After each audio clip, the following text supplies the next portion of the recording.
Now I feel complete, I thank this village for receiving me. Hey, it takes a village to build what we doing. When they found me all defeated, depleted and ruined, they rebuilt me from the ground like they salvaging ruins. I'm just grateful for my blessings, how God has been moving. Yeah, it takes a village to build what we doing. When they found me all defeated, depleted and ruined, they rebuilt me from the ground like they salvaging ruins. I'm just grateful for my blessings, how God has been moving. Yeah. Think I figured out the formula to succeeding. Family dinner at the table, they make sure that I'm eating.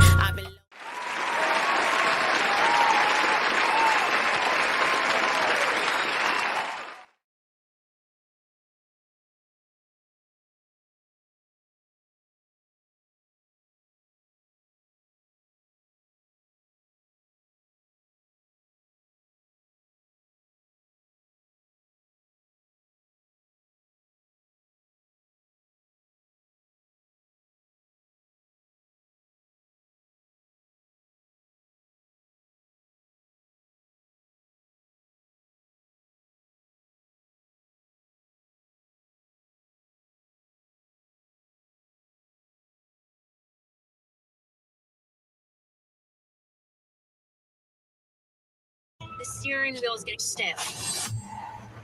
Lock the door. We're fine. No, I won't be afraid. Be afraid. Be afraid. Got ourselves a predicament. When the night has come. What's the most innovative daily news podcast out there to listen to every day? Well, the Edward R. Murrow Awards say it's Start Here, the daily news podcast from ABC News. Even the New York Times calls us a top news podcast worth listening to. Start Here, free on Apple Podcasts.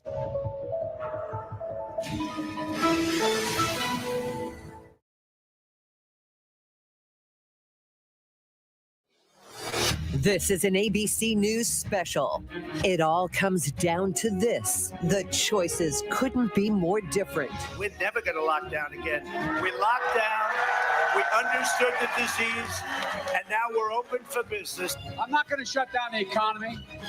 I'm not going to shut down the country, but I'm going to shut down the virus. Live from New York City and across the country, Election Night 2020. Now reporting, Chief Anchor George Stephanopoulos. 9 p.m. in the East, polls have just closed in 14 more states. We've said it so many times this year, 2020, it's a divided country. And at 9 p.m. in the East, it's a divided vote for president right now. Joe Biden has won 6 states. Donald Trump has won 6 states, 48 electoral votes for Donald Trump, 44 for Joe Biden. As we said, the polls have just closed in 14 more states, and we can project that that Joe Biden will win the state of New York, Donald Trump's former home state.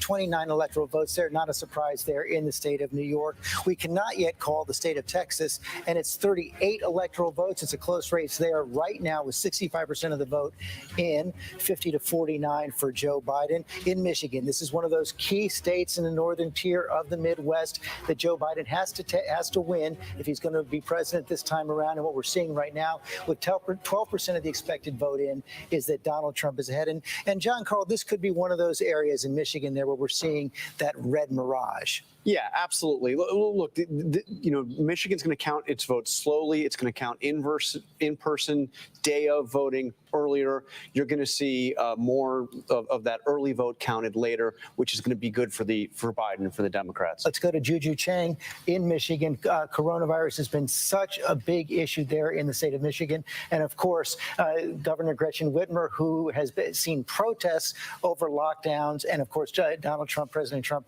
went in there and took that on head on. Absolutely, George. And what is happening in the Sun Belt is making the upper Midwest all the more important. And we're seeing that it was a fight to the finish here in Michigan. President Trump's final stop was in Grand Rapids in a sort of 2016 superstitious nod to his come-from-behind victory. But it was a squeaker, only 11,000 votes. And that's where he's doubling down on his base, energizing his base. In fact, there were 15 visits from President Trump or a family member or a major surrogate in the past 2 weeks. And they're very excited about their ground game here. And yet Joe Biden is trying desperately to seal the cracks in the blue wall. And he did that in part by outspending President Trump dramatically here. $27 million in spending by Trump, $52 million by Joe Biden. And not only that, Kamala Harris has been energizing the African-American vote here in Detroit, as well as his not-so-secret weapon. President Obama campaigned with Joe Biden over the weekend to energize that all-American African vote. But what we're seeing in the exit polls is that crucial suburban vote, George. And what we're seeing is that began to shift in 2018. And Governor Whitmer, as you referred to, she issued some of the harshest lockdowns and ended up having a lot of blowback. There were those armed protests that you recall in that Capitol dome right behind me. And you see that it caused a lot of energy and anxiety on both sides of the debate. And what we saw is that President Trump began attacking Governor Whitmer. He referred to her as that woman from Michigan. And when I interviewed her, she said every time President Trump called her names, online hate and threats against her went up. And I think some of the suburban women I talked to reacted to that. The exit polling is showing that men favored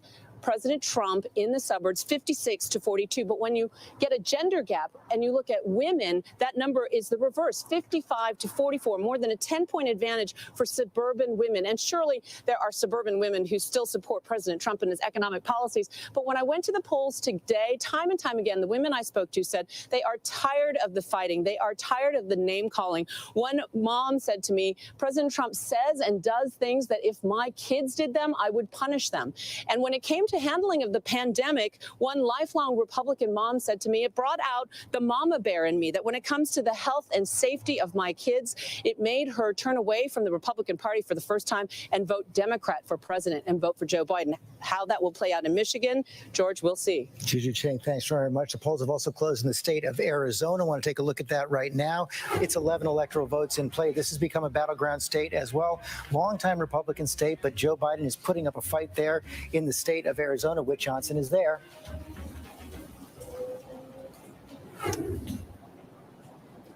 George, yes, Arizona. The polls are closing right now in Arizona, and we spoke to the Secretary of State not long ago, and she told us that they expect things to run pretty smoothly here on election night. They hope to release the first chunk of results about an hour from now after the polls close.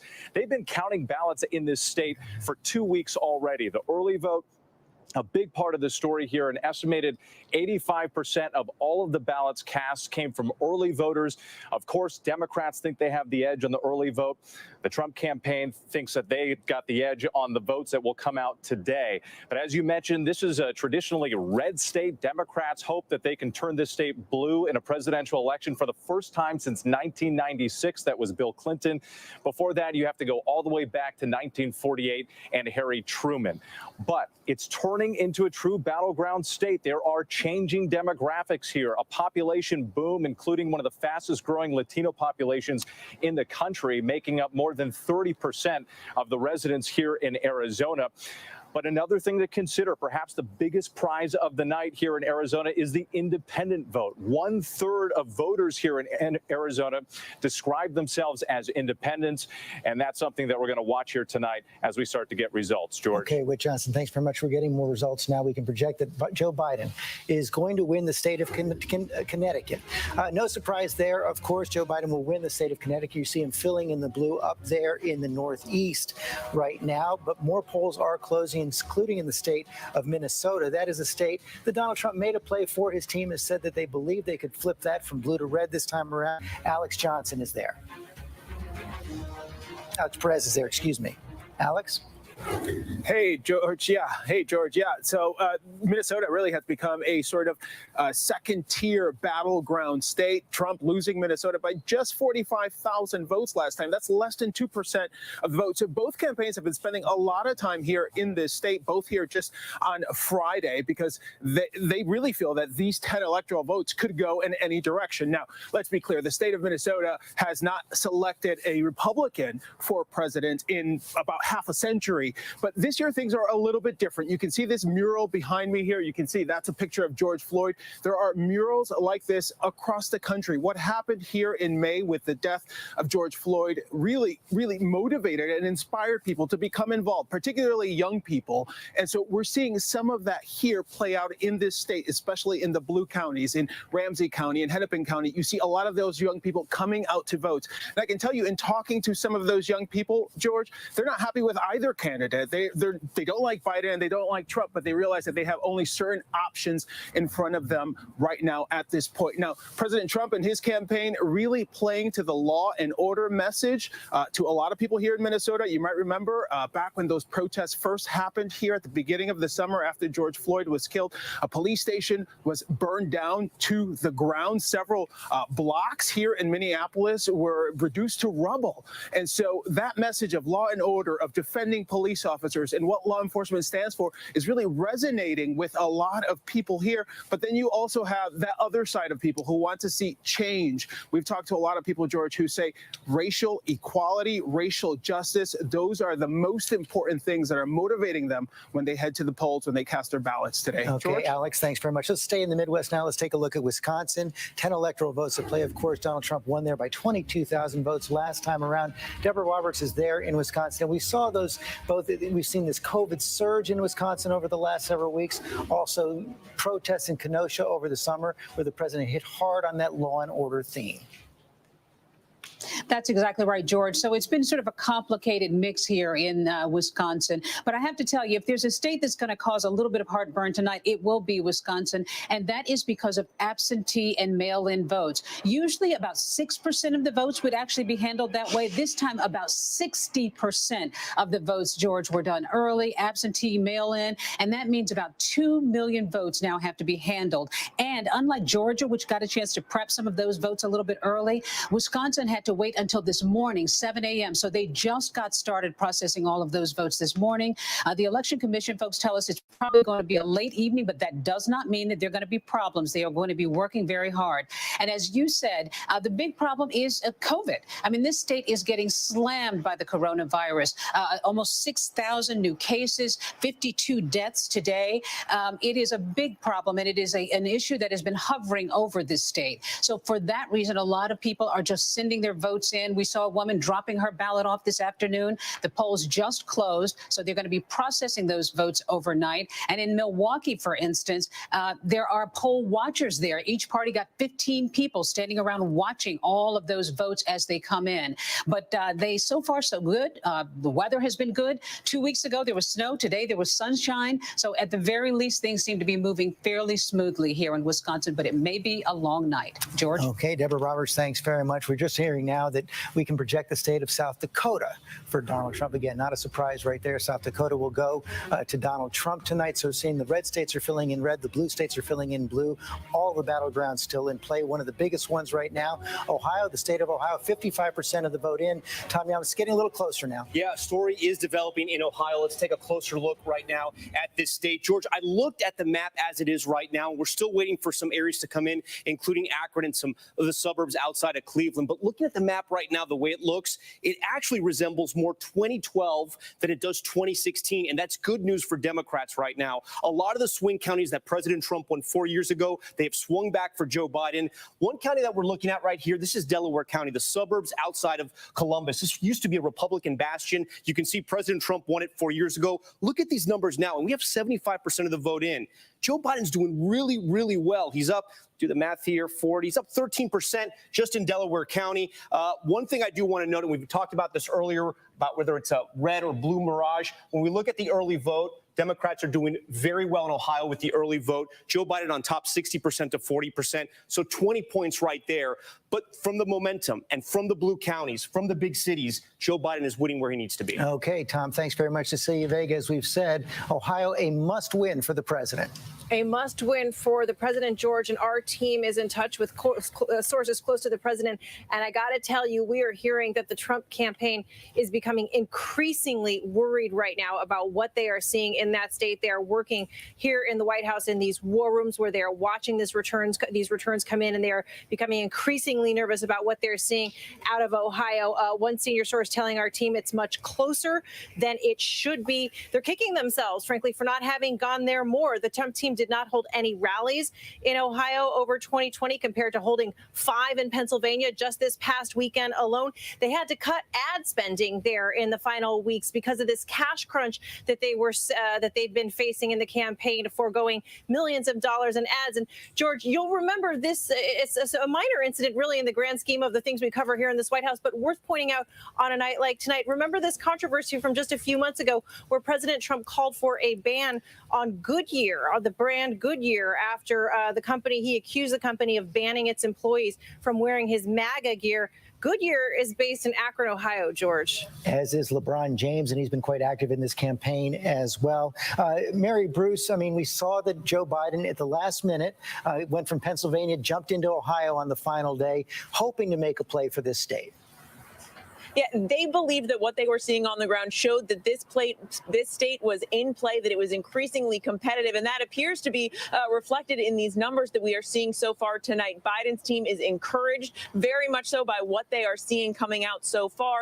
And I want to hit on a point that Tom was making about suburban women, because in these preliminary exit data, suburban women backed Trump by 9 points in 2016. But tonight in this preliminary data, suburban women are narrowly backing Biden. That bodes well for Biden's team, not just in states like Ohio, but also as you look to those other critical Midwestern states like Michigan and Wisconsin, possibly even in Pennsylvania, as they try to rebuild that blue wall that Donald Trump smashed through 4 years ago. And it also speaks, George, to the power of women voters who tonight could determine the outcome of this election. They were critical to delivering Donald Trump the White House. Women voters tonight could be critical to taking it back. Martha Raddatz, you spoke to a lot of them on the road this summer.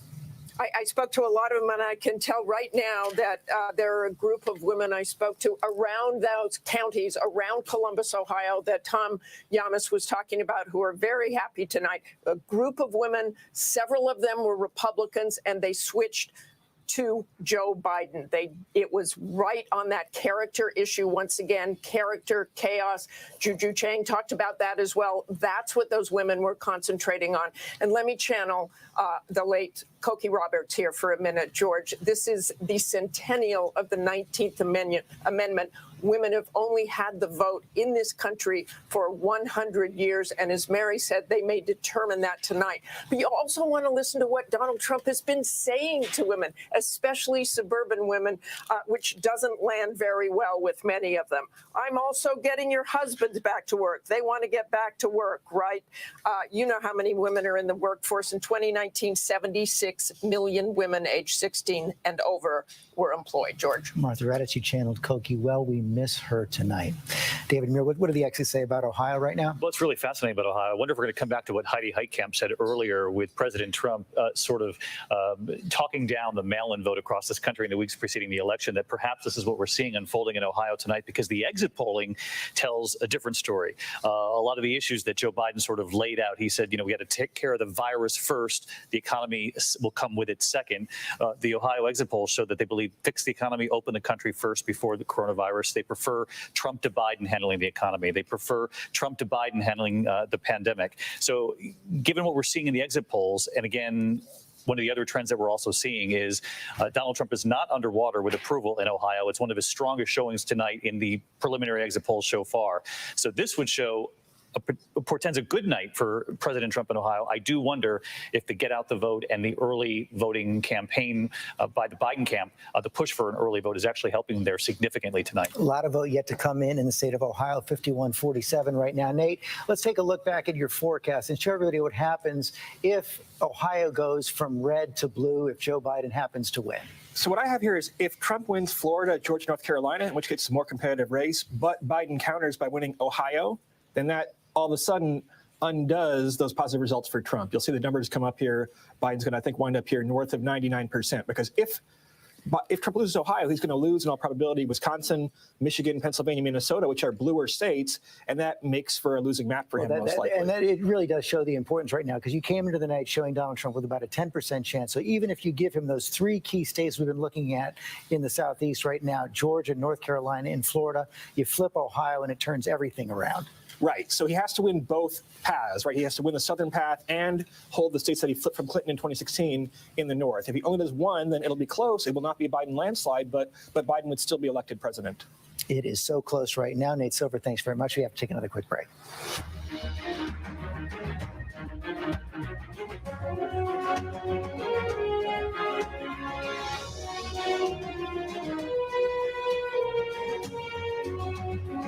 Welcome to Disney Plus.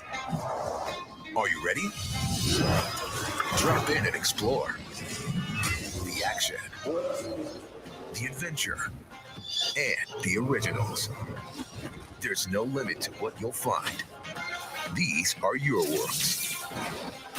So come on, dive deeper into the universes you love.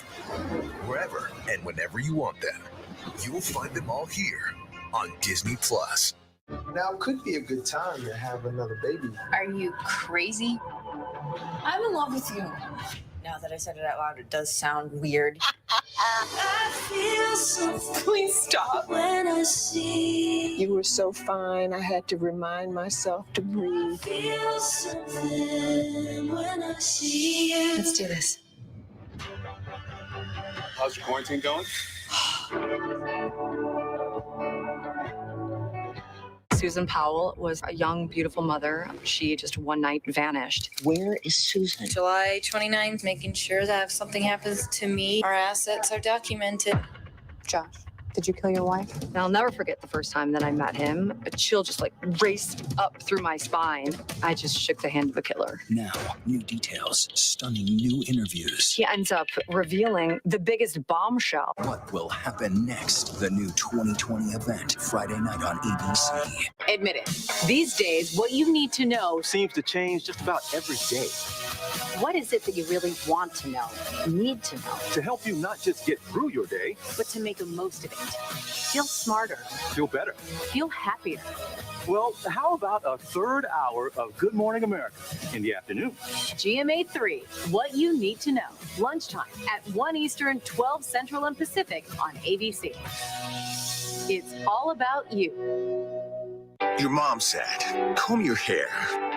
Your dad told you, smarten up. Your dog is judging you right now. And your best friend just called you crazy. We all need someone who'll pull no punches and give it to us straight. Now, imagine getting your news like that. No bull, no spin, just give it to me straight. Straightforward news, straight to the heart of the story. ABC News, straightforward. Good Morning America tomorrow morning. Wake up to real-time answers, real-time results the morning after this historic election with the most powerful team in politics live. First thing in the morning, ABC. Good Morning America. Coming up on 920 in the East, that's what it looks like right now in the key state of Florida. 93% of the expected vote in, and Donald Trump has opened up about a 300,000 vote lead over Joe Biden. I want to go to Senator Rick Scott, Republican of Florida. You think this one is over in Florida? Well, I predicted all along that Donald Trump was going to win Florida. He's right on the issues, and he's done an unbelievable job with the Hispanic vote. You can look at those Miami-Dade numbers and see how the state completely changed. This race completely changed when, Donald Trump put all that effort into dealing with the Castro regime, the Maduro regime, and it paid off with the Hispanic vote in our state. I won the Hispanic vote, and look, in the end, it's going to look like Trump did a really great job with the Hispanic vote. Well, he was able to pull away by even more than you did in 2018, correct, so far? Oh, absolutely. I've had very close races. But look, in Florida, we don't like high taxes. And Joe Biden's talked about the biggest tax increase in the history of the country. That doesn't go well. We like our law enforcement. We're at a 49-year low crime rate. The Democrats' defund in place didn't help Joe Biden. The economy is really important to Floridians, and Donald Trump is in a better position on that. And again, just doing what Donald Trump has done against the Castro regime and Maduro is just the opposite of what Obama and Biden did. So it's helping Trump a whole bunch in this state. I thought he'd have a big win. I put up an ad for him to get the vote out. They got the vote out today to make sure he's going to have a big win. Senator Scott, thanks very much for your time. We can now project that Joe Biden is going to win the state of Colorado and its 9 electoral votes. Matt Gutman is there in Denver, Colorado. Matt, what do you make of it? Hey, George, not a very big surprise here. Democratic candidates have won the past 3 elections here in Colorado. In the Senate, it's been 4 of 5, and not very unusual. This is something that has been forecast in the polls all along.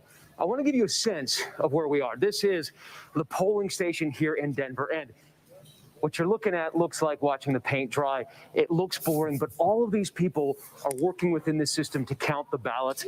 It's incredible, the tenderness with which they are caring for each ballot. A lot of talk tonight about whether or not the elections are rigged, whether or not there has been fraud. I can give you a sense that here it is working like a well-oiled machine. George. They know how to count votes by mail in Colorado. Done it for a long time. Matt, thanks very much. 9 states for Joe Biden, 7 for Donald Trump, 89-51 in the Electoral College. We'll be right back.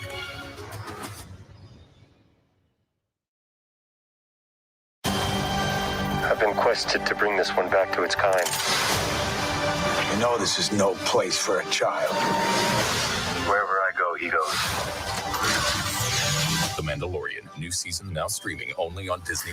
Wednesday night, get ready for a con so big, so outrageous, never seen anything like it before. Meet the Prince, pretending to be part of one of the world's richest royal families. Living large. But holy cow, who is this person? He stole approximately $8.1 million. Where was all this money coming from? Buckle up. Just the tip of the iceberg. I'm Whoopi Goldberg. This is The Con. All new and royally good. Wednesday on ABC. Good Morning America tomorrow morning. Wake up to real-time answers, real-time results. The morning after this historic election with the most powerful team in politics live. First thing in the morning, ABC. Good Morning America. With so much at stake, so much on the line, more Americans turn here than any place else. ABC News, World News Tonight with David Muir. We have made it through another week together. America's most watched program across all of television. ABC News, honored winner for the 2nd straight year with the Edward R. Murrow Award for Overall Excellence in Television. More Americans choose ABC News, America's #1 news source.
ABC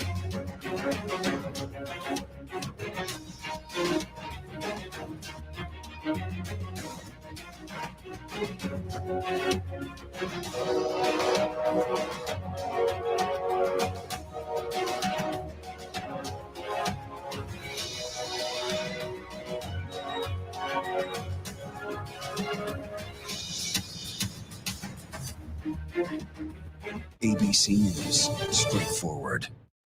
Good Morning America tomorrow morning. Wake up to real-time answers, real-time results the morning after this historic election with the most powerful team in politics live. First thing in the morning, ABC. Good Morning America.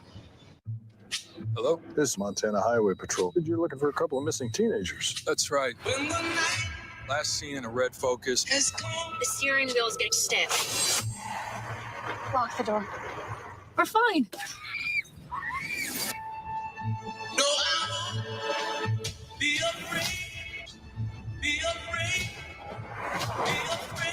Got ourselves a predicament. When the night has come. I've been quested to bring this one back to its kind. You know this is no place for a child. Wherever I go, he goes. The Mandalorian, new season now streaming only on Disney Plus.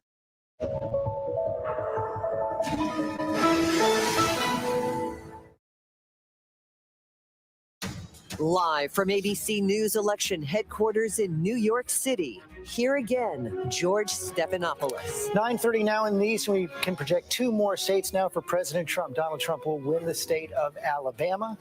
10% of the vote in. Of course, that is a strong Republican state. Big Senate race there as well. Republicans hoping to pick up a Senate seat there.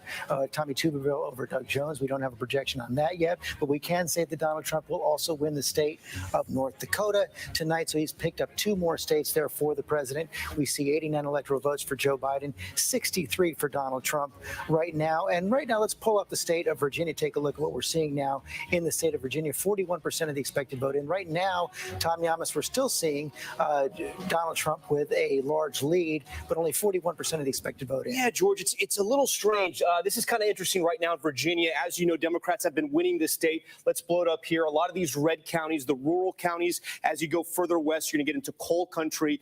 But I want to blow this up here. This is the Democratic suburbs around D.C., this area right here. You have Alexandria, Fairfax, Arlington. These are areas where Democrats need to run up the score, and that's how they end up winning the state. Places like Fairfax, it's actually pretty close when you look at 4 years ago. Joe Biden's underperforming, and that's why I say the numbers are a little strange right now in Virginia. Prince William County, here's another thing. It's neck and neck. This was a county that Clinton clearly won 4 years ago. So it's sort of interesting when we look. I was trying to see if this was part of the early vote. Maybe Republicans came out to vote early there.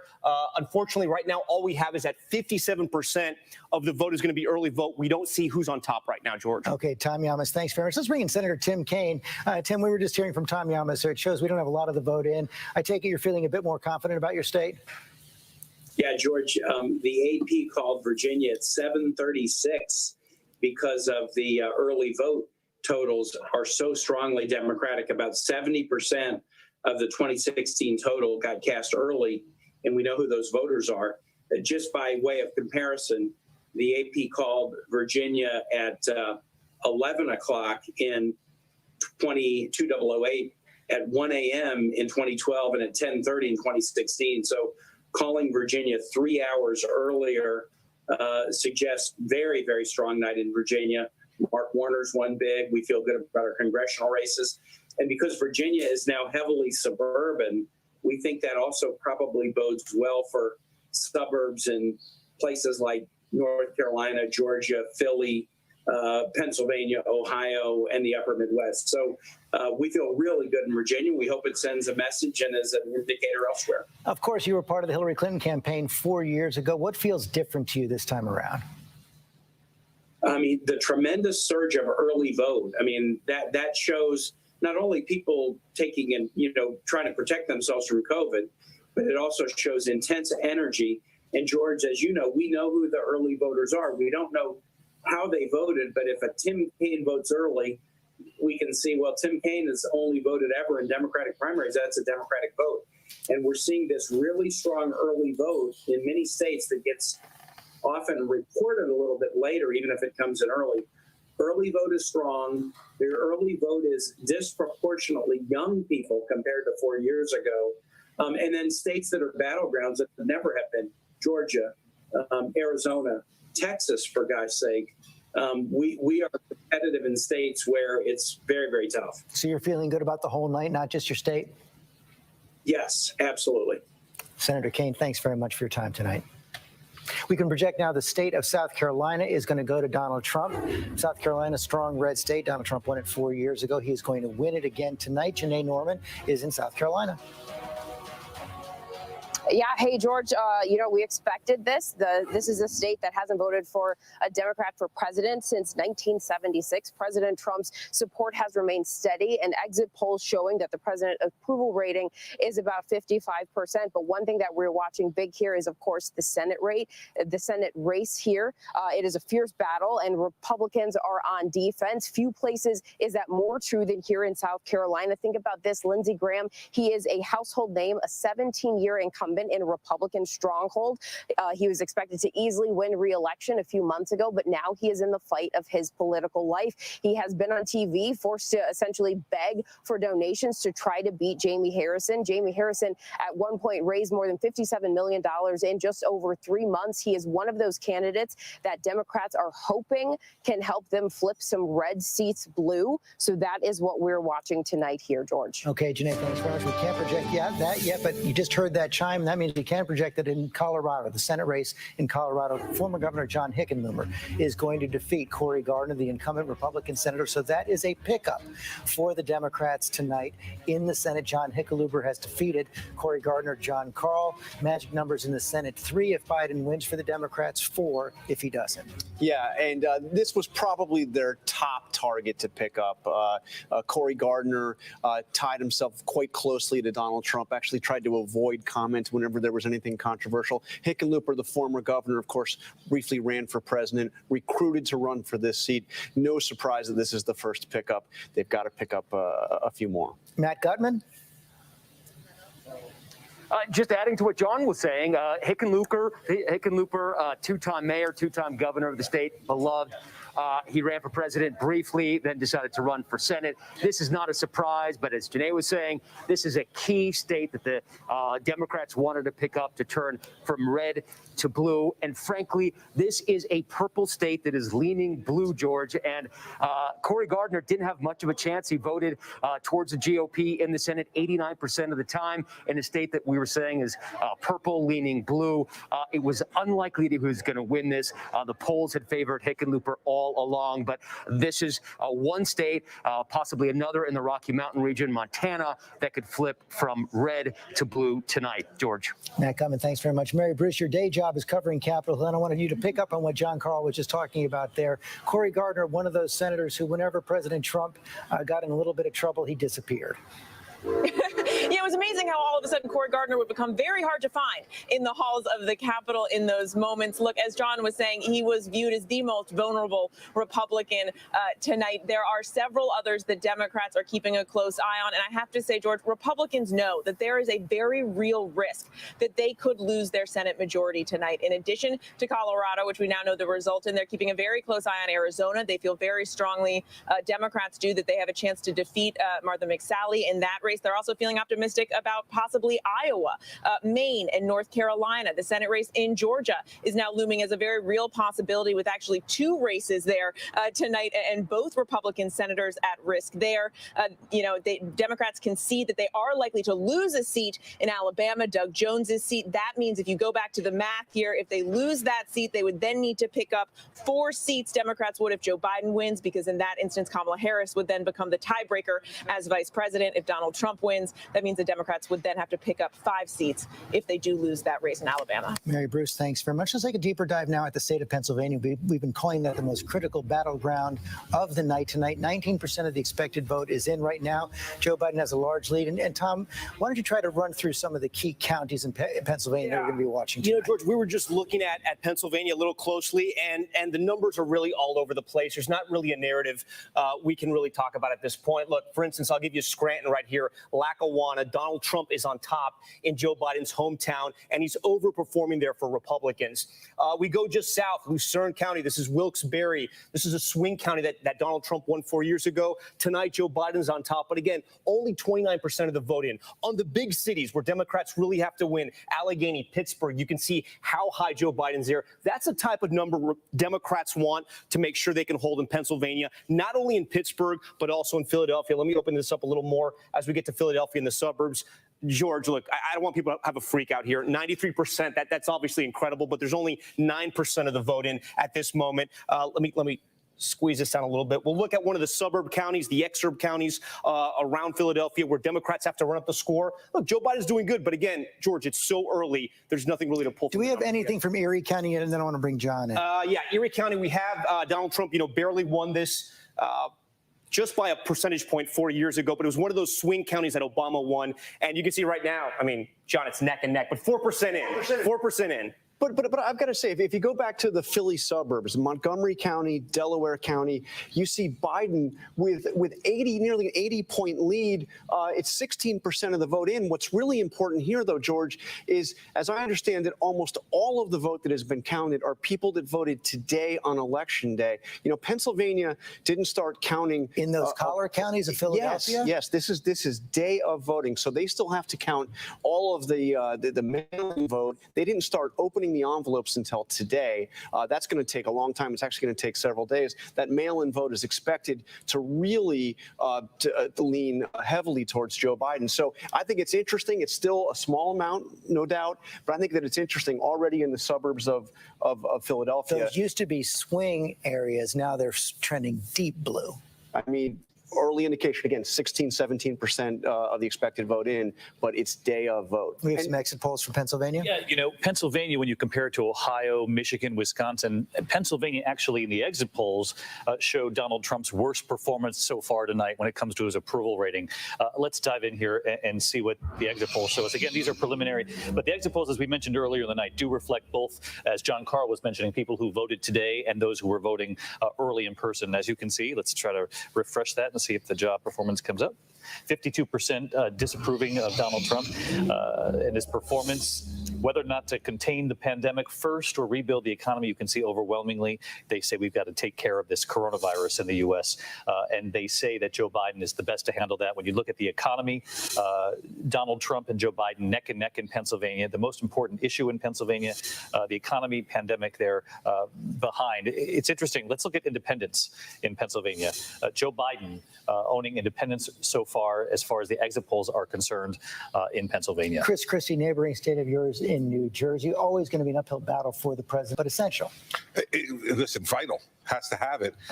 And I do think, though, that the things that we're seeing still, I think this is very early, but there's underperformance in Philadelphia, even though those numbers don't indicate it. That's what I continue to hear. And so I think they're still feeling like they can turn out their day of vote in a way that's going to make it very close. No one's predicting a win there yet that I've heard, but no one's bemoaning a loss yet either.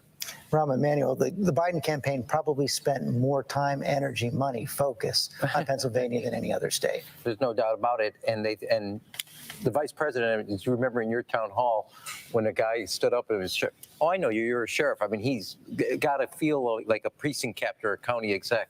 They look at these numbers, and I would say there's a regional thing that's starting to happen.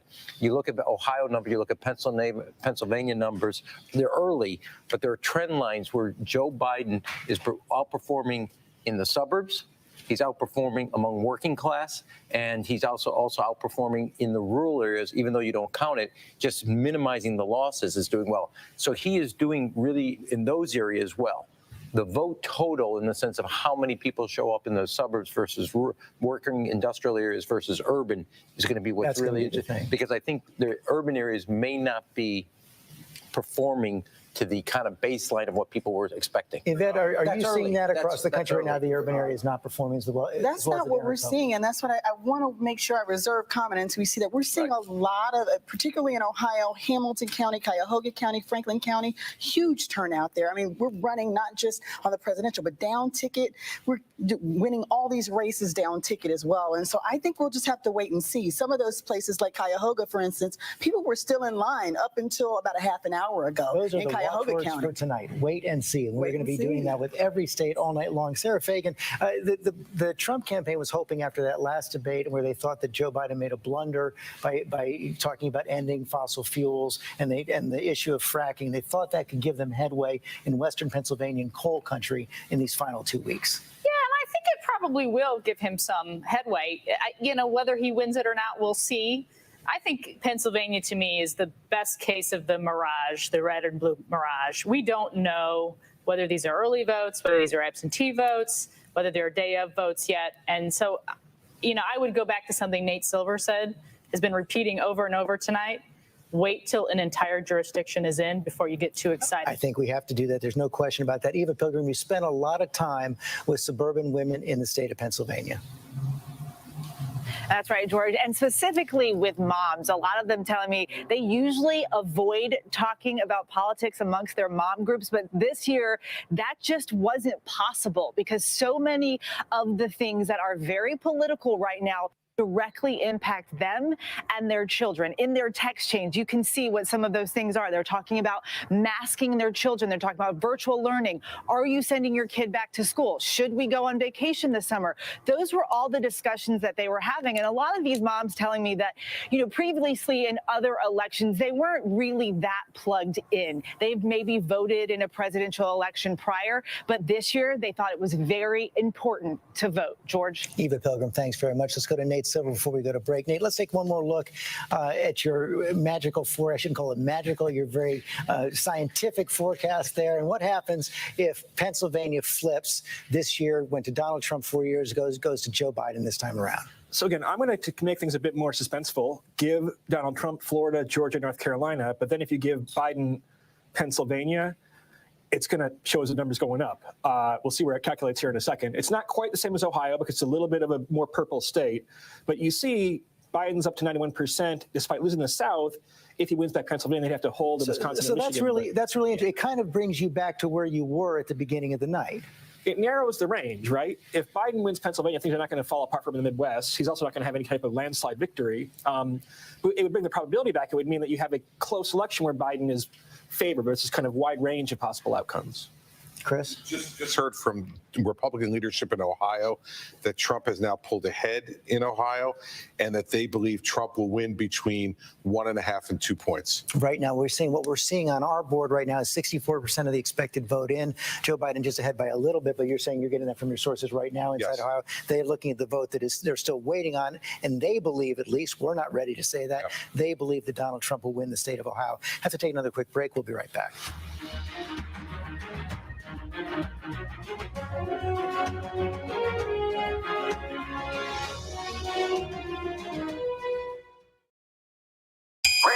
Stand down.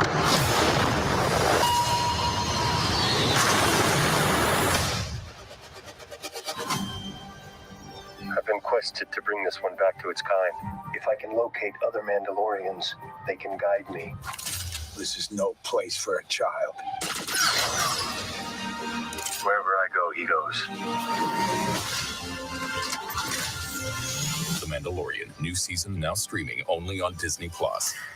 Friday nights, 9/8 Central. True crime, cinematic, real-life drama, stunning, the unthinkable. Follow the clues. The Hunt. True crime. 2020. Friday nights, 9/8 Central on ABC.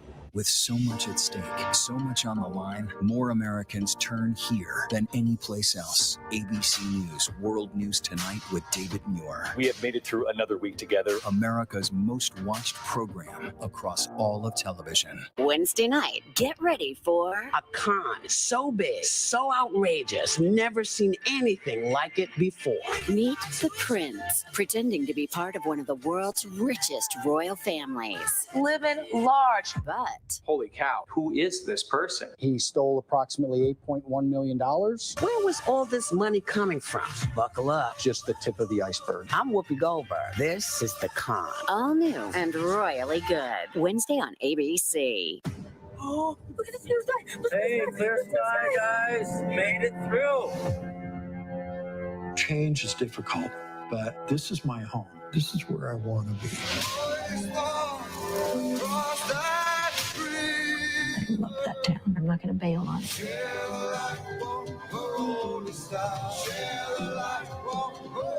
It's a big deal. New beginning. Rebuilding Paradise, network premiere Sunday at 9 on National Geographic. Hello? This is Montana Highway Patrol. You're looking for a couple of missing teenagers. That's right. Last seen in a red Focus. The steering wheel's getting stiff. Lock the door. We're fine.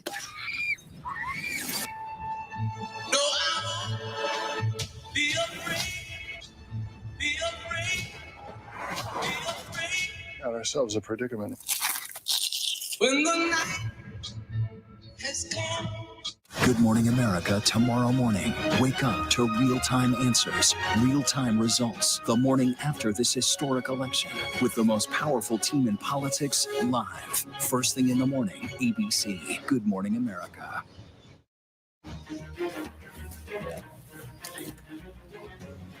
We are back now. ABC News election headquarters in New York, coming up on 10 p.m. in the East. There you see the electoral map.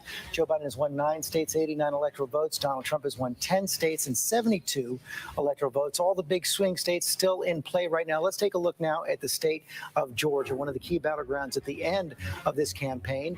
16 electoral votes, 46% of the vote in right now, and Donald Trump has a fairly sizable lead right now. Tom Yamas, what more can we say about where Georgia is right now? Look, we can't stop talking about Georgia yet because it's still very, very early. And the reason why I say that is because look at Atlanta right now. We're still waiting for a lot of the vote to come out of some of these huge counties where Democrats are going to run up the vote.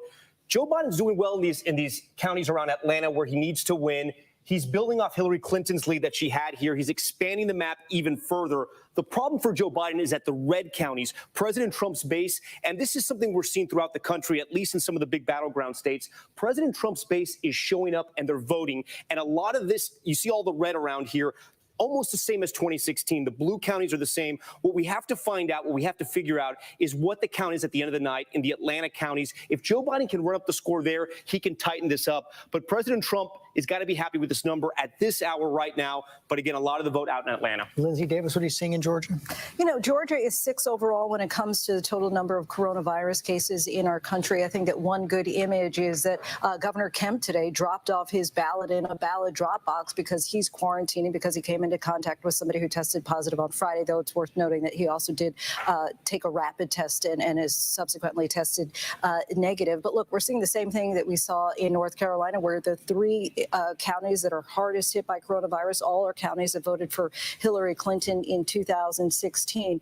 We'll remember that Governor Kemp was criticized for trying to open up Georgia early, and he then had that lawsuit against Keisha Bottoms, the mayor of Atlanta, when she implemented that mask mandate, which he later dropped. But what's interesting is, Black voters make up 32% of the eligible voting population in Georgia. And a lot has been said tonight about the Black voters not turning up. And I do think that it's relevant to talk about the disproportionate effect on Black and brown communities. Of course, Black people make up 13% of the population, but 20% of the COVID deaths, 1 out of 900 Black people have died as a result of coronavirus. Okay, Lindsay Davis, thanks very much. Let's take another look at the state of Texas right now. Not expected to be a battleground this year, but it is close right now with about 76% of the expected vote in. Donald Trump has about a 2-point lead over Joe Biden right now. Tom, what stands out? Yeah, well, what stands out for me, George, as I put Texas here in the middle of the map so we can see it a little bigger, absentee,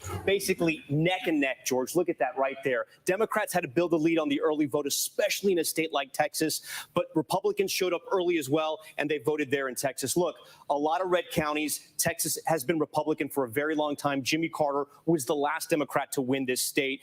Some things that are good for Democrats are around the Dallas County suburb areas, and we'll show you why. So Fort Worth, which is usually a Republican stronghold, let me clear this out here. Tarrant County, 49%. It's neck and neck. President Trump won this by almost 10 points 4 years ago. We go a little bit higher here to Denton County. It's the same story. President Trump underperforming there. But here's something that's interesting. In Houston, Harris County, the biggest county, So far, it's essentially the same race as it was 4 years ago. Harris County, Houston, is an area where the Democrats have to run up the score even more if they have any chance of winning in Texas, because you go to one of these red counties, George, look at that, in East Texas, it's 3-1, and it's like that all across East Texas. Matt Dowd is in Texas. Matt, it looks like John Cornyn is going to be returned as a Republican senator from Texas, but in the final days of his campaign, he started to break a little bit, uncharacteristically, from President Trump.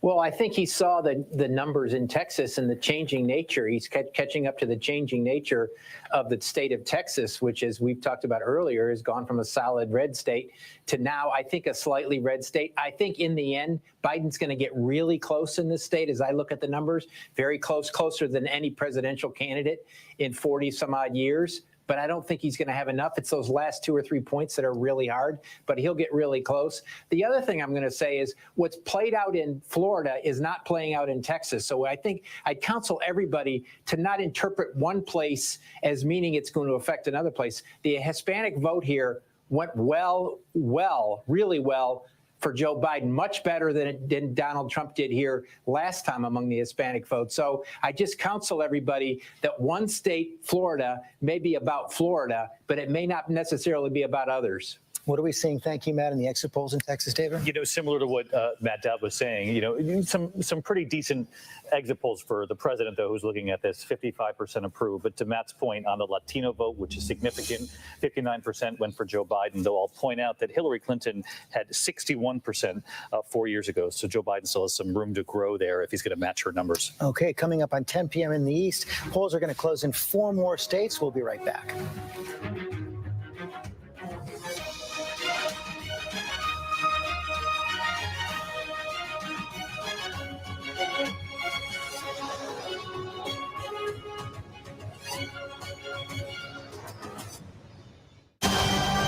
I've been quested to bring this one back to its kind.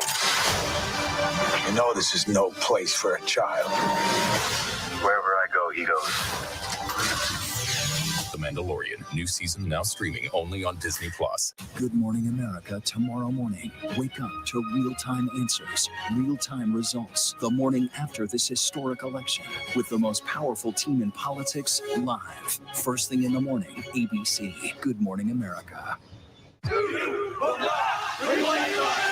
reality is our country can collapse from within. You see the white power movement on the march.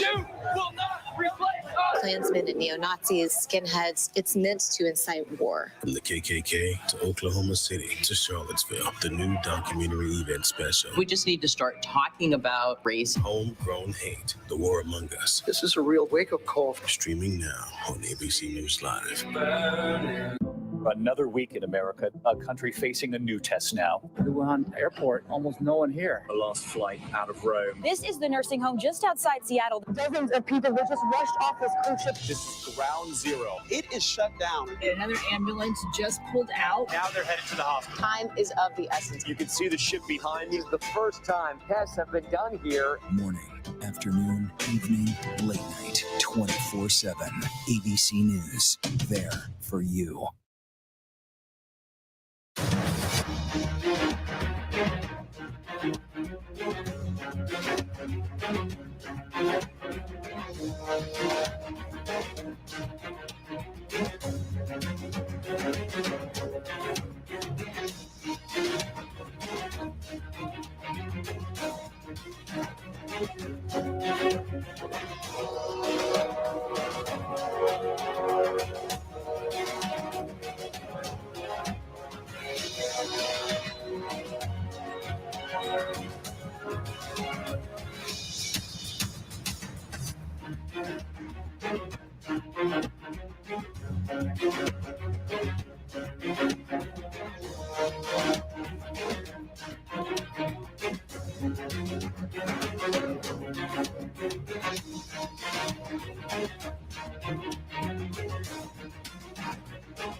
Welcome to Disney Plus.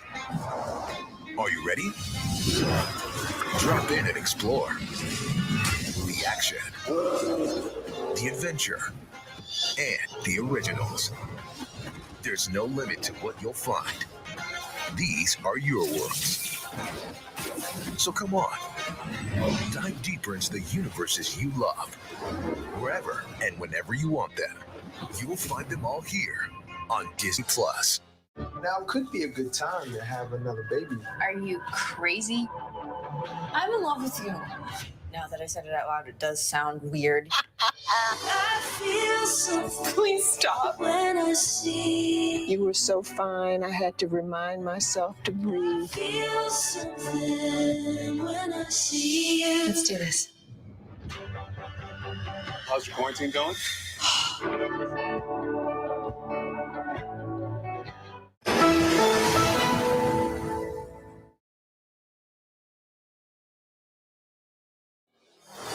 This is an ABC News special. America is voting in record numbers. So who will be your next president? I'm the candidate of police officers, the middle class, law-abiding, hardworking American patriots, and others. There will be no blue states or red states, just the United States. I'll work as hard for those who vote against me as those who voted for me, because that's what a president's supposed to do. Live from New York City and across the country, Election Night 2020. Now reporting, Chief Anchor George Stephanopoulos. Coming up on 10 p.m. in the East, and we have a long way to go on this Election Night 2020. That's where things stand right now. Joe Biden has won 9 states, 89 electoral votes. Donald Trump has won 10 states, 72 electoral votes, but all of the big battlegrounds are still out there right now. The polls have still just closed in 4 additional states. Let's take a look at that right now. State of Iowa, key state in the middle of the country, 6 electoral votes, key Senate race there as well. We cannot project a winner right there, but Kana Whitworth is on the ground for us in Iowa tonight, where she's focused on the rural vote. Kana. Yeah, hey, George. So 75% of rural voters cast their ballot for Donald Trump in 2016. That was certainly the case here in Iowa.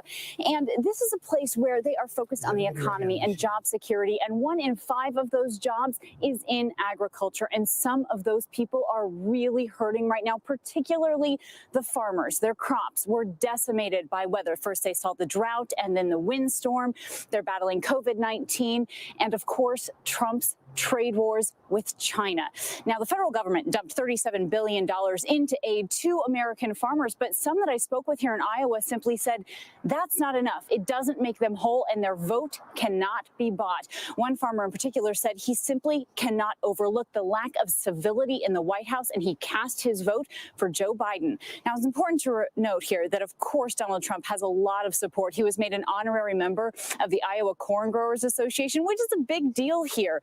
I also spoke with one farmer who said, finally, someone is standing up to China. He said, quite frankly, that is something that the Obama-Biden administration didn't do. And so he was happy to cast his vote, of course, for Donald Trump. And George, as you mentioned, we have a really tight Senate race here. It is neck and neck. The Republican incumbent, Joni Ernst, pulling ahead in recent polls. She's trying to fend off her Democratic challenger, Teresa Greenfield. Now, some surprised that it's such a battle here for Joni Ernst. She's a rising star in the Republican Party, and Teresa Greenfield, relatively unknown. She describes herself as a businesswoman and a scrappy farm girl. But the Democrats, George, dumped $94 million into her campaign, trying to flip that seat. Kana Whitworth, thanks very much. The polls have also closed in 3 more states. Polls have closed in the state of Nevada. 6 electoral votes in play. A lot of early voting in that state, but we cannot project a winner yet. Polls have also closed in the state of Utah. Again, a vote by mail state, but we cannot call that yet. 6 electoral votes. And the polls have closed in the state of Montana. and the 3 electoral votes, key Senate race there as well, but not enough vote in to make a projection yet. So we want to take another look now at one of the key states in that so-called blue wall for the Democrats, the state of Michigan. Right now, 23% of the expected vote is in, and Donald Trump, it appears, Tom Yamas, has a huge lead right now. Yeah, okay, so spoiler alert, it's a little funky right now in Michigan, okay? Let me show you why. The big reason, George, is because we don't have the early vote yet, okay? We don't have the early vote in yet, so we can't sort of work that into our numbers so far. But here's one reason why these numbers at this point don't make sense. Wayne County, you have Donald Trump on top, but there's only 3% of the vote in. Macomb County, which is one of those really key counties that President Trump won 4 years ago, the home of the Reagan Democrats, he's way up, but he's way up from where he was 4 years ago. So again, there's not enough vote in. We're going to be looking at places like Grand Rapids. This is Kent County, where President Trump won 4 years ago. But again, these are all areas that 2 years later, Gretchen Whitmer came in that blue wave, and she was able to turn those counties back to blue. John Carl, of course, we saw all the polls leading up to the election day in Michigan. And Joe Biden was leading consistently by anywhere from 5 to 10 points in that state. This could be one of those red mirage states. Yeah, it's either the polling was way wrong, was way off, and a lot of pollsters should be fired, or we're seeing a bit of a red mirage here. And remember, in the state of Michigan, there's a lot of mail-in voting, and the state, in most of the state, they don't even open the ballots until today. In some jurisdictions, they started opening them yesterday. It takes time. It takes a long time. They had warned us that the vote in Michigan is likely to take well beyond tonight. So I would expect, as that mail-in vote is counting, that's Democratic vote, that margin, those numbers change pretty dramatically. Let's take a look at the state of Michigan, of Wisconsin as well right now. Let's pull that up. 30% of the expected vote in. A little bit closer there, Tom. More of the vote has been counted, but Donald Trump is slightly ahead. Yeah, slightly ahead. This is one of the states he won. You know, it was very close here, 23,000 votes. We're going to be talking about Milwaukee. This is so important. 15% of the total vote. Joe Biden is where he needs to be, but he got to bring that number up a little bit. We only have about 30% of the vote in, so he can catch up there. We're also going to be talking about the wow counties. This is Waukesha, Ozaukee, and some of the others, Washington as well. In Waukesha, President Trump won 4 years ago. This is actually a pretty good lead for him at 60% in. He's holding what he had 4 years ago. That's exactly what he has to do. Still not enough vote in. Like some of these swing counties I can take a look at here. Price, a tiny county, Donald Trump on top, building on his lead there, but only 12%. So it's a little hard to sort of pull data out of here. In Green Bay, Brown County, Donald Trump's sort of performing where he needs to be. But again, it's so little here. Kenosha, of course, we want to talk about as well, because it had such a big role. We were talking about the social justice that swept across the country with the Jacob Blake shooting there. Donald Trump on top. He won this just barely 4 years ago. He has a big lead right now. But again, I just think that there still needs a lot of vote to come in. While we're looking at the blue wall, let's pick up Pennsylvania again. Let's take a check back in and see where Pennsylvania is. At this point, 23% of the expected vote in. All right, we got a lot more vote in here, George. So let's take a look. We'll start with Scranton, Joe Biden's hometown, Lackawanna County. President Trump on top right there. He's going to like those numbers. Joe Biden is not. Just south of that, Lucerne. This is Wilkes-Barre, PA. Joe Biden behind again there. He's doing better than Hillary Clinton. That's some good news. But President Trump still on top. And we got to talk about Philadelphia again. We're still waiting for a lot of the vote to come in here. Philadelphia, giant margins, but this is what John Carl was just talking about. George, we just don't have the vote in, only 9%. Those counties around, this is Bucks County. This is kind of what Montgomery, excuse me. Let me see if we can find Bucks over here. Philadelphia, let's go over here. Yeah, Chester. Oh, we don't have Bucks yet. Chester's another big suburbs around the Philadelphia area. Joe Biden doing well there. So, look, George, 23%, and it's hard to kind of pull any kind of narratives at this point so early in the night. Pittsburgh, we'll look at this because this is where Joe Biden has to run up the score, and there he has at 80%. That's a great number for him, but only 15%. And George, it's tough at this hour. It may be a little early to start to play out narratives, but Emmanuel, let's try to do a little bit. This is looking a little bit right now like a replay of 2016. Well, I'm not sure. The problem we have is you have so much early voting, and every state is different of when they count that. And so we're looking at counties, and you can extrapolate. You look at how close Ohio is. It's basically 6% right now, better than it was in 2016. But you look at, I think it's still going to come down to Pennsylvania. I think this entire election is going to be basically still what everybody thought going into it. But if you look at where Joe Biden was performing in Ohio, Akron, Toledo, Hamilton County, Cuyahoga County, Franklin County, you can extrapolate that that's very good news for both Michigan, Pennsylvania, and Wisconsin. But again, each state counts their early votes. Some of them count before the day of the polls close. And then in Pennsylvania, they don't start counting them. They have still got 3 more days of ballots to come in. So it's going to be very hard, but you do have trend lines that show a performance about working class, older voters, suburban voters, college-educated voters. But that so are good. far, we haven't seen, Chris Christie, any big surprises yet. We haven't called any of the battlegrounds at all, and this is going to take It's some going to time. take some time. But, George, I think what we know now tonight, after 10 o'clock, is that the predictions that this was going to be a big Biden win are done. And really what this is going to come down to now is a few states, Pennsylvania, Ohio, Arizona. Everything I'm seeing, we haven't called anything yet, but Republicans are very optimistic in Florida, Georgia, North Carolina, and Iowa. And so it's really now and Ohio and Ohio. So you're really coming down to Pennsylvania, Arizona, and get Ohio to a place where everybody is comfortable. So no one was predicting that 24 hours ago. They were predicting 3 to 330 votes for electoral votes for Joe Biden. As you're talking, I just got some news in my ear, and I want to pull up the state of Arizona because this is potentially big news right here from the state of Arizona. 70% of the expected vote is in from Arizona. There was so much early vote in that state. More than 90% of the 2016 vote came in before Election Day. And one of the things you see right there is that Donald Trump is now losing the 70% of the expected vote into Joe Biden, 55 to 44. Tom Yamas, let's take a dive. Yeah, George, at this hour, this is a major story and a major development. Not all the vote is in right now, but Maricopa County, this is going to be 3/4 of the total vote in all of Arizona. Joe Biden is on top. 4 years ago, this was a county, let me show you, 4 years ago, this was a county that President Trump won. It was tight, but that Joe Biden has this lead right now is very encouraging news for Democrats. We're going to go to the Democratic stronghold now of Tucson, Pima County. This is where Look at this number, George. I mean, these are the kind of numbers that Joe Biden would want in some of those other battleground states with 80% of the vote in. I'm going to go to this county right here, Yuma. President Trump barely won this. This is a border county. You have conservative agricultural families, but you also have a Latino vote there as well. President Trump looks like he's doing well. He's building on the lead he had 4 years ago. But again, Maricopa County, and Maricopa really, it's a reflection of America. You have big cities like Phoenix. You have medium-sized cities like Scottsdale, agricultural. You have the universities, the tourist areas.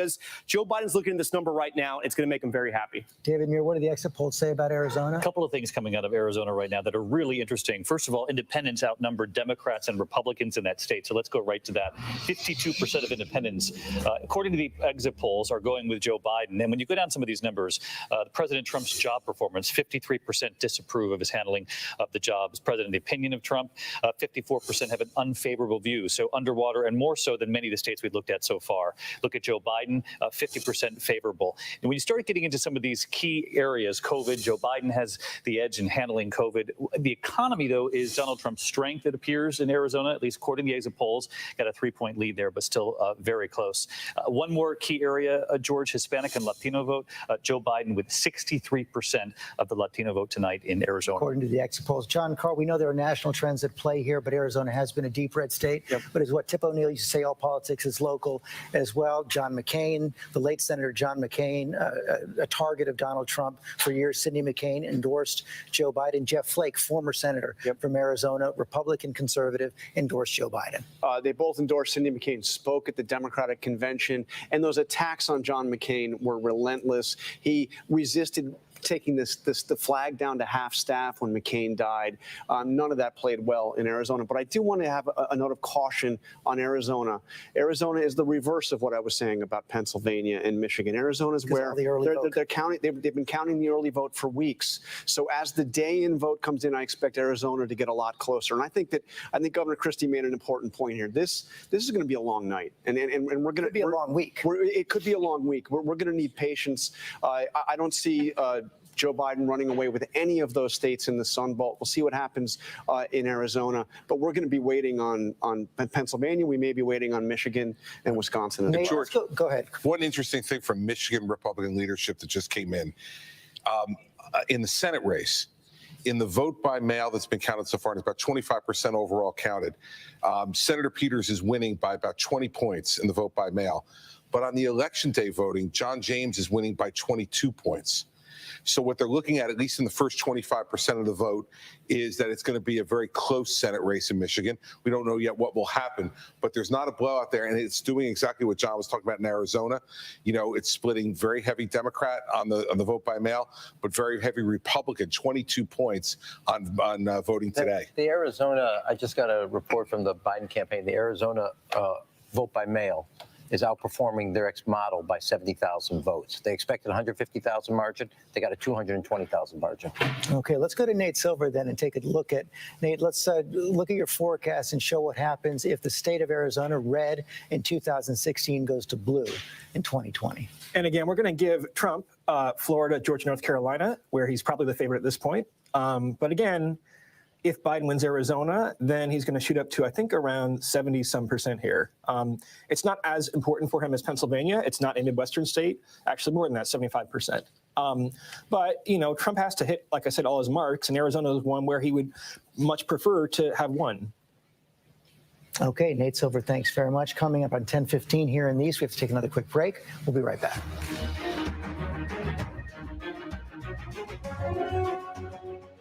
Welcome to Disney Plus. Are you ready? Drop in and explore. The action, the adventure, and the originals. There's no limit to what you'll find. These are your worlds. So come on, dive deeper into the universes you love. Wherever and whenever you want them, you'll find them all here on Disney Plus. Now could be a good time to have another baby. Are you crazy? I'm in love with you. Now that I said it out loud, it does sound weird. I feel so. Please stop. When I see you were so fine, I had to remind myself to breathe. Feel something when I see you. Let's do this. How's your quarantine going? Susan Powell was a young, beautiful mother. She just one night vanished. Where is Susan? July 29th, making sure that if something happens to me, our assets are documented. Josh, did you kill your wife? I'll never forget the first time that I met him. A chill just like raced up through my spine. I just shook the hand of a killer. Now, new details, stunning new interviews. He ends up revealing the biggest bombshell. What will happen next? The new 2020 event, Friday night on ABC. Admit it. These days, what you need to know Seems to change just about every day. what is it that you really want to know, need to know, To help you not just get through your day, but to make the most of it. Feel smarter, feel better. feel happier. Well, how about a third hour of Good Morning America in the afternoon? GMA 3, what you need to know. Lunchtime at 1 Eastern, 12 Central and Pacific on ABC. It's all about you. Your mom said, comb your hair. Your dad told you, smarten up. Your dog is judging you right now. And your best friend just called you crazy. We all need someone who'll pull no punches and give it to us straight. Now, imagine getting your news like that. No bull, no spin, just give it to me straight. Straightforward news, straight to the heart of the story. ABC News, straightforward. With so much at stake, so much on the line, more Americans turn here than any place else. ABC News World News Tonight with David Muir. We have made it through another week together. America's most watched program across all of television. Back here at ABC News Election Headquarters in New York around 10:18 Eastern Time.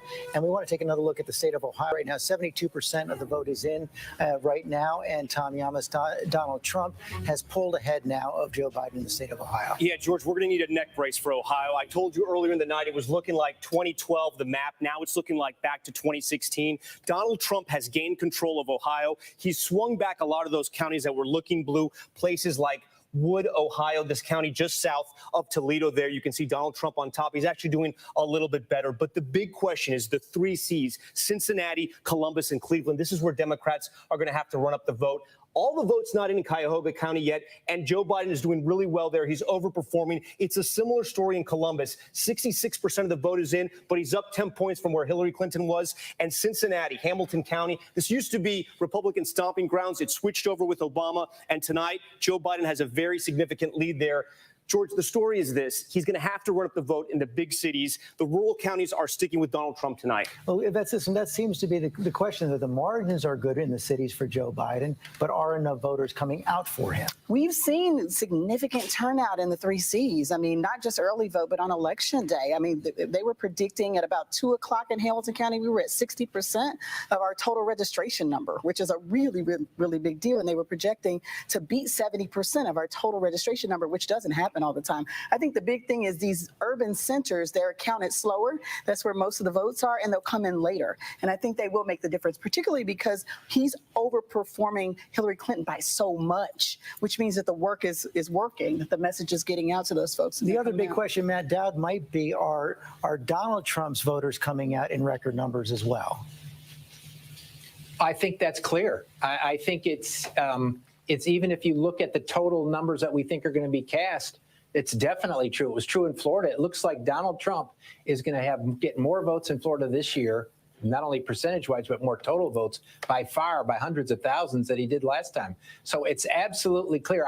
I disagree on part of this. It's not as if the African-American vote's not turning out and there's a problem. They're turning out.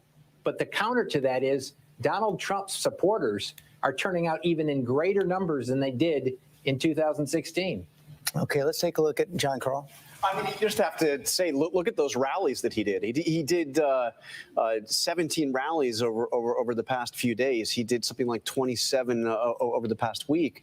They always, the Republicans talked about their turnout operation. They talked about how they had invested in it for the past 3.5+ years.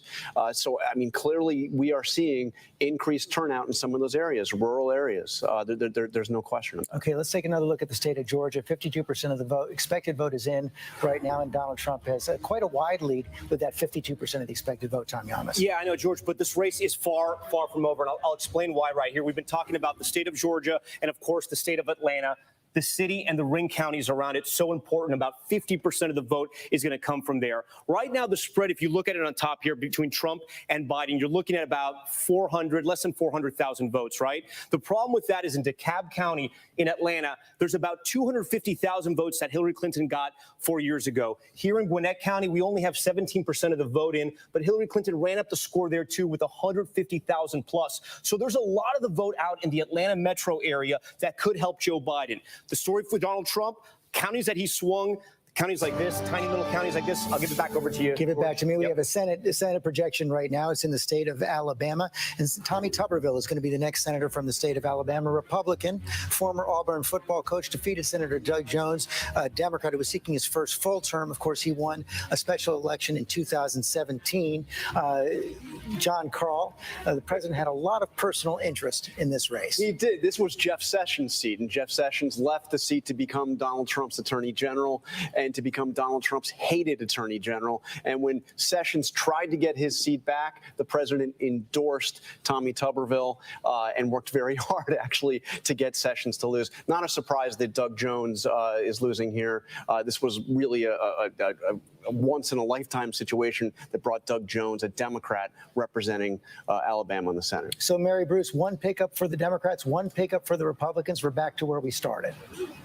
Exactly. We are back to ground zero essentially here tonight. If you look at the math, that in order for Democrats to be able to flip the Senate, they now need a net gain of 3 seats if Joe Biden wins. Again, that's because Kamala Harris would then become that tie-breaking vice presidential vote. If Donald Trump wins, then they would need a net gain of 4 seats tonight. Democrats, though, of course, are very optimistic that they can still tonight gain the majority. Coming up on 10:30, a long way to go on this election night 2020. We'll be right back.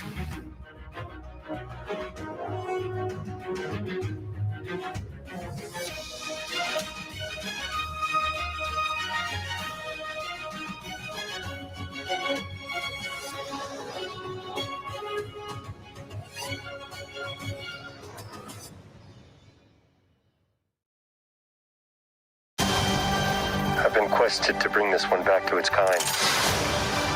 You know this is no place for a child. Wherever I go, he goes. The Mandalorian, new season now streaming only on Disney+. Wednesday night, get ready for a con so big, so outrageous, never seen anything like it before. Meet the Prince, pretending to be part of one of the world's richest royal families. Living large. But holy cow, who is this person? He stole approximately $8.1 million. Where was all this money coming from? Buckle up. Just the tip of the iceberg. I'm Whoopi Goldberg. This is The Con. All new and royally good. Wednesday on ABC. Good Morning America tomorrow morning. Wake up to real-time answers, real-time results. The morning after this historic election with the most powerful team in politics live. First thing in the morning, ABC. Good Morning America. With so much at stake, so much on the line, more Americans turn here than any place else. ABC News World News Tonight with David Muir. We have made it through another week together. America's most watched program across all of television. ABC News honored winner for the second straight year with the Edward R. Murrow Award for overall excellence in television. More Americans choose ABC News, America's #1 news source.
Welcome to Disney Plus. Are you ready? Drop in and explore.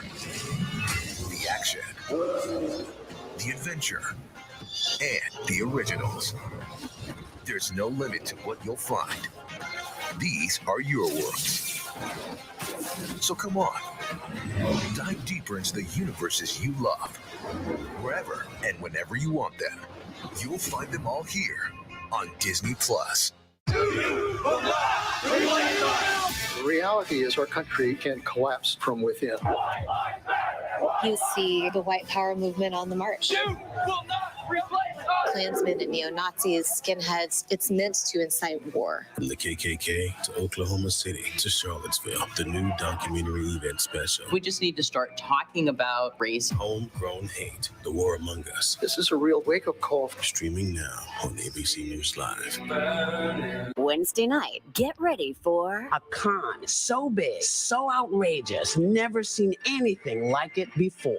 Meet the Prince, pretending to be part of one of the world's richest royal families. Living large. But Holy cow, who is this person? He stole approximately $8.1 million. Where was all this money coming from? Buckle up. Just the tip of the iceberg. I'm Whoopi Goldberg. This is The Con. all new and royally good. Wednesday on ABC. The world may feel out of your control, but your happiness doesn't have to be. Learn the secrets to happiness. Listen to the 10% Happier podcast, free on Apple Podcasts. Tomorrow, with the most consequential election of a lifetime finally here, wake up to real-time answers, real-time results with the most powerful team in politics, live on Good Morning America.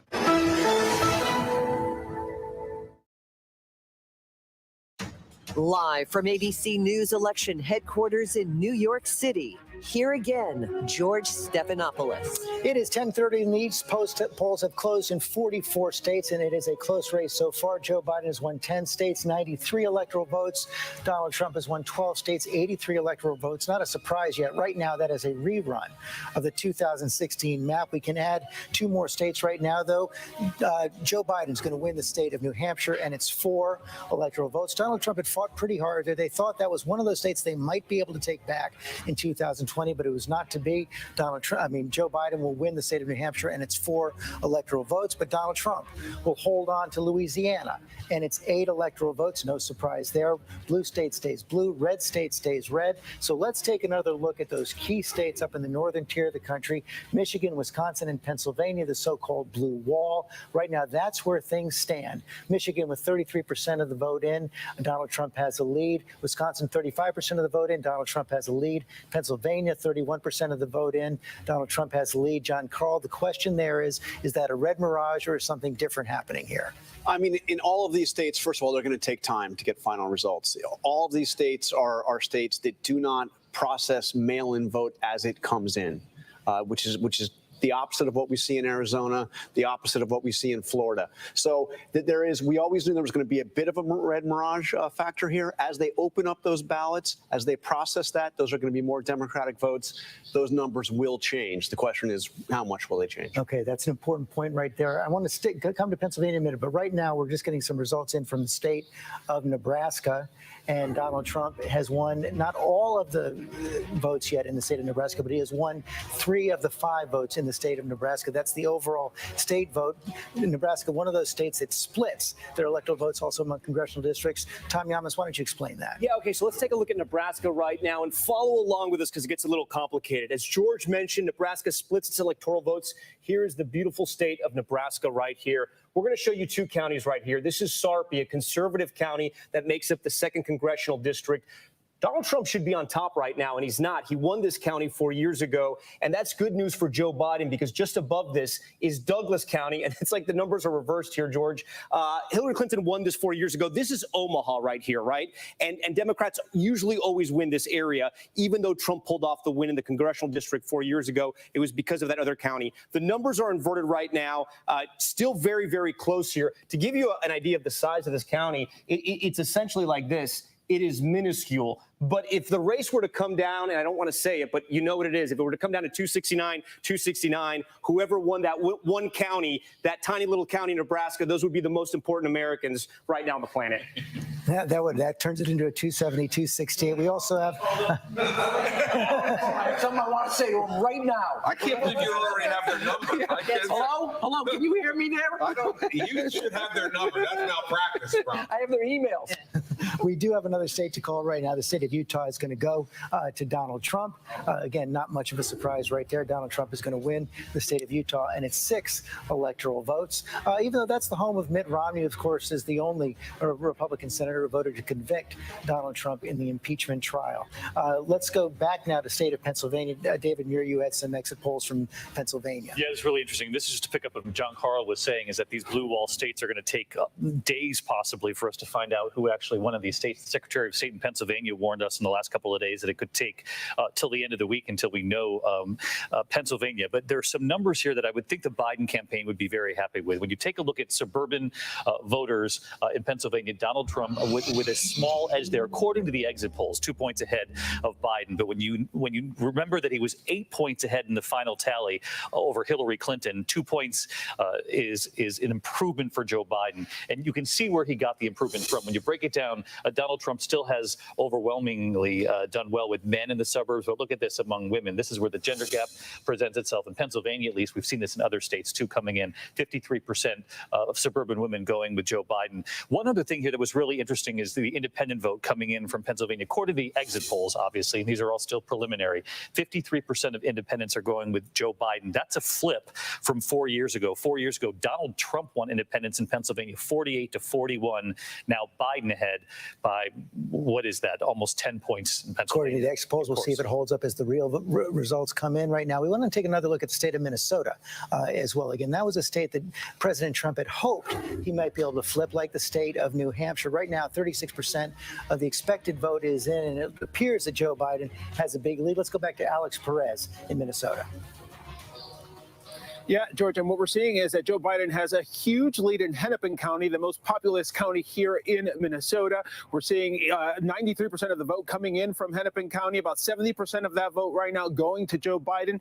Those are the kinds of numbers that Democrats want to see here in Minnesota. You know, Obama, there were 19 counties that Obama won that Hillary lost to Trump back in 2016. And the Democrats are hoping they're going to be able to win back those so-called pivot counties. Now, the important vote, the rural areas, the Iron Range, the other part of the state, we still don't know the exact numbers from that area. That part of the state typically looks better for Republicans, typically went for Trump. So we will have to wait a little bit later in the evening to figure out those numbers. But right now, Hennepin County, Ramsey County, the populous areas of this state looking good for the Biden campaign, George. Alex Perez, thanks very much. Let's take another look at North Carolina right now. We've got the state of North Carolina with 89% of the expected vote in. It's a very close race right now. Donald Trump at 50, Joe Biden at 49. Tom Yamas. Yes, so we have just one county that we have no data on right now in North Carolina. The race is very, very close. We're looking at a spread of about 40,000 votes. This is Granville County right here. This is a swing county. President Trump won it back for Republicans 4 years ago. There's about 15,000 votes for Republicans, 15 to 20,000 votes. That could affect the score. I mean, this is such a close race. This was a state that President Trump outright won 4 years ago, and yet right now it's a nail biter. A lot of the swing counties, President Trump has been able to hold on, especially in the southern part of the state on the border of South Carolina. But Charlotte, this is Mecklenburg County. This is where they wanted to hold the RNC, Republicans, hopefully to drive out some voters there later on in the year. That didn't happen because of COVID.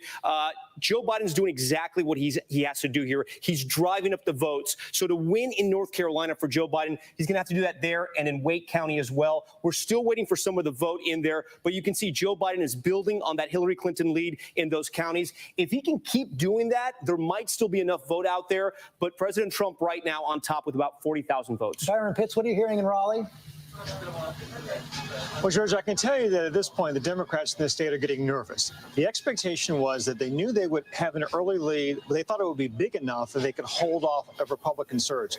They were looking for a double-digit lead when the numbers came out, and it was only 9 points. And since that time, steadily as each half hour has passed, you've seen the President Trump gain ground, and eventually he's taken the lead. And the sense is that the Democrats may be running out of time. And George, it's still early, right? I mean, North Carolina could go either way. But at this point, one of the things that we can see is that hard work can outwork money. In this state, for instance, in the Senate race, the Democrat outspent the Republican 2-1. And in TV advertising, the Trump campaign spent in TV and radio ads. The Trump and the RNC spent $41 million. Biden and the DNC spent $56 million. And that cash difference at this point doesn't seem to be a sufficient difference for the Democrats in a state in which they felt good going into the night that they might have a comfortable lead that they could hold on to. But to this point, the Republican strategy to start close and then finish strong seems to be the direction that we're going in, George. Byron Pitts, thanks very much. We have another call to make, another projection to make in the state of Kansas. Donald Trump is going to win the state of Kansas. Again, that's a strong red state, has always been. 6 electoral votes. He won by 21 points back in 2016. Donald Trump will win again. I want to bring in Senator Chris Coons now, Senator of Delaware, close friend and advisor to Joe Biden. It looks like we're in for a very long night, Senator Coons, maybe even several days of this to go on. Is this really going as you expected tonight? Well, George, we had a record early turnout. 100 million Americans voted early, whether in person or by mail. And as we're hearing from all over the country, we had record turnout in many states. So I'm optimistic. When there's record turnout, often that means Democrats win. And I'm hopeful that Joe still has several paths to 270 and towards being our next president. I think his message all along that he and Kamala Harris can bring our country together, can move us out of this deadly pandemic and the mess that Donald Trump's bungled mishandling of the pandemic has gotten us into, has connected with voters and moved people to the polls. I've been checking in with local elected officials, colleagues in the Senate, the labor leaders in several states, and I'm still optimistic about a number of key states that haven't come in yet.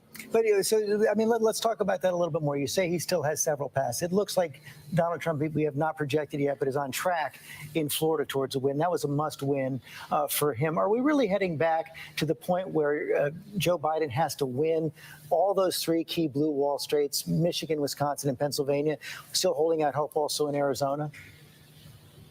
Arizona, I'm optimistic about, given what I'm hearing from a number of elected officials and local organizers there.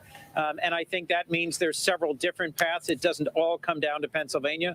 But I'll remind you, George, part of why Joe was a great candidate from the outset is he's someone who was born and raised in Scranton, Pennsylvania, and Claymont, Delaware, has always been close to the people of Pennsylvania, and I think has run a terrific race in Pennsylvania, as well as in Michigan and Wisconsin and Arizona. Those are states I'm optimistic about this evening. Senator Coons, you still think we're going to hear from Vice President Biden tonight? I'm hopeful, but not certain.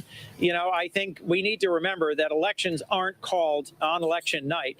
They may get projections from the news, but in the end, elections in the United States are decided by states and counties, and it's often days after election night when all the votes are counted. And given that we had 100 million cast early by mail and in person, we need to make sure every vote is counted before we ultimately reach a decision about this election. An important reminder, no question about that. Senator Coons, thanks very much for your time tonight. I want to go back to Cecilia Vega at the White House. What more are you picking up now, Cecilia, about whether or not President Trump will speak? Actually, we just asked an aide when the president will speak, and we were told that they didn't know. We are sort of relying on what Kellyanne Conway told you at the beginning of the evening, that he will, in fact, address the nation at some point. I got to say, I'd seen some photos from some photographer friends of mine here, colleagues in the White House who were in the room where the president's supporters are gathering in the East Room of the White House, and it looks very much like it is a room where he will speak. There is a podium. There are teleprompters up, so I would not be surprised if we hear from him at some night. And just in terms of a quick mood check, George, you know, they've got, again, these 2 war rooms here on the grounds of the White House where aides and campaign staffers are feverishly monitoring these returns coming in. We've been told that the president has been going between the residence and these rooms and touching base regularly with aides, so they're keeping him up to speed on that front. But the mood check here is they're feeling extremely confident by what they're seeing. Those North Carolina numbers they like very much, and that's giving them some more more confidence in states like Arizona and Nevada as we watch those numbers rolling over the course of the evening. Cecilia Vega, thanks very much. ABC News can now project the Democrats are going to retain the House of Representatives. Not a surprise here. Democrats went into the night with a healthy margin in the House, but we can now say the Democrats will keep that margin. Mary Bruce, that means likely that Nancy Pelosi, who I think had not spoken to President Trump in over a year, will return as Speaker. That certainly does seem to be the case, George. We know that they have had this incredibly fraught relationship. There is still that fraught relationship continuing. I think specifically about the fight over COVID relief, which continues to be ongoing, even given the state of this pandemic. The two sides have not been able to come together and pass a COVID relief bill in these last recent weeks. It seems that certainly is not going to happen anytime soon. And yet Nancy Pelosi will continue. If Donald Trump continues to be president, Nancy Pelosi will continue to be his foe on Capitol Hill. Okay, Mary Bruce, thanks very much. Thanks. One more look at the board here. 95 electoral votes for Donald Trump right now, 93 for Joe Biden. That is because we've just added the state of Kansas for President Trump as well. And Terry, as we look at that 95 to 93 at 1044 on the East Coast, 270 winners. As I said, it looks like we're doing a little bit of a replay right now of 2016 with all those big battleground states still out there. America about as divided as ever.